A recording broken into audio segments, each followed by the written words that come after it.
Why does the teacher, the Zen master, hit the student, usually with a small stick, with a long stick, but it doesn't hurt?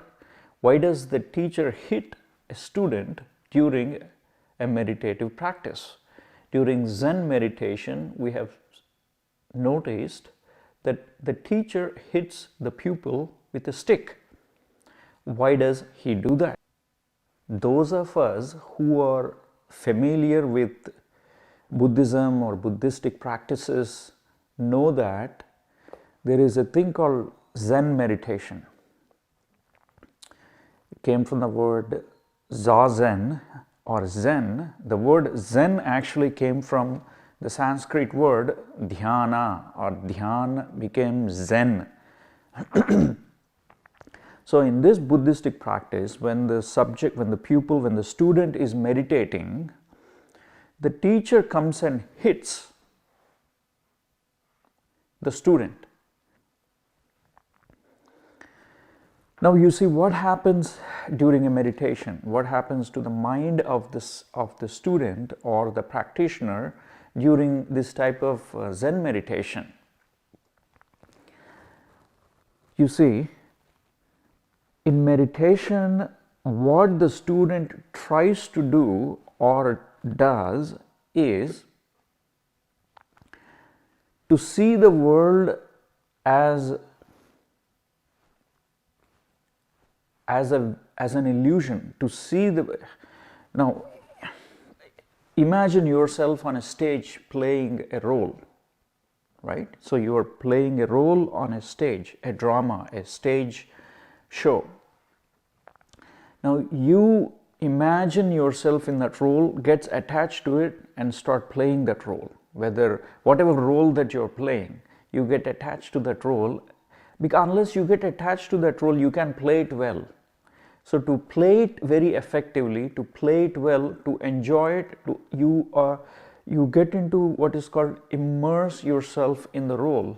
You forget your true identity as an actor and you become that person, and that's how you become a good actor.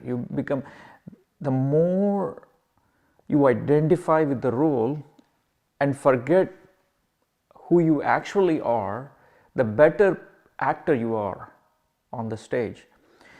So during the meditation, you actually see yourself as playing a role in this stage of the world, in this world's stage, and come out of that illusion.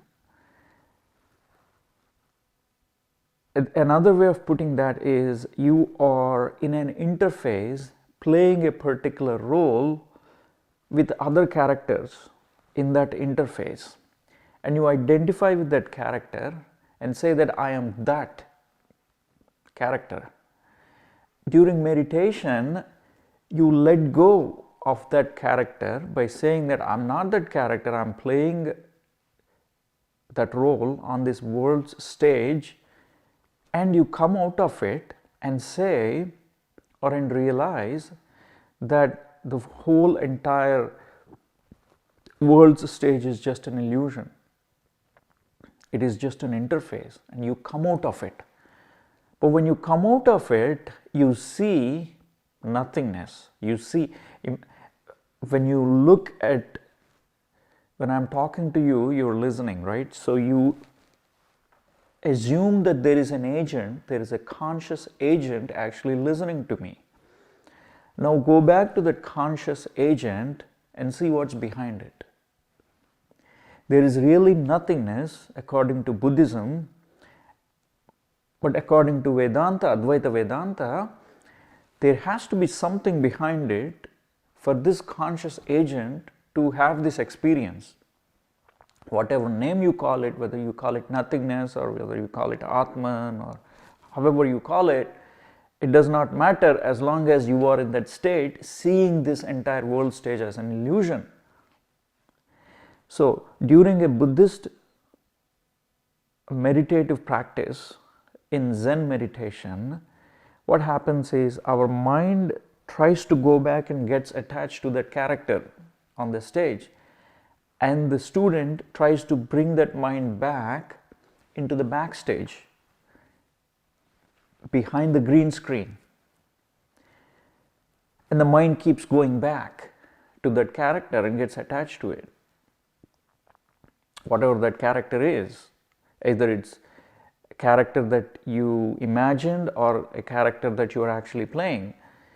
And the teacher, the Zen master, comes and hits on the shoulder of the student saying that, wake up.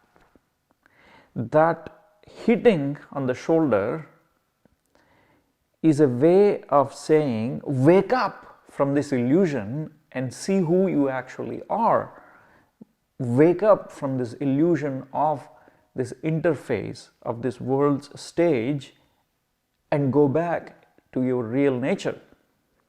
That is why the student or the Zen master hits the student. It's not simply to wake up from sleep.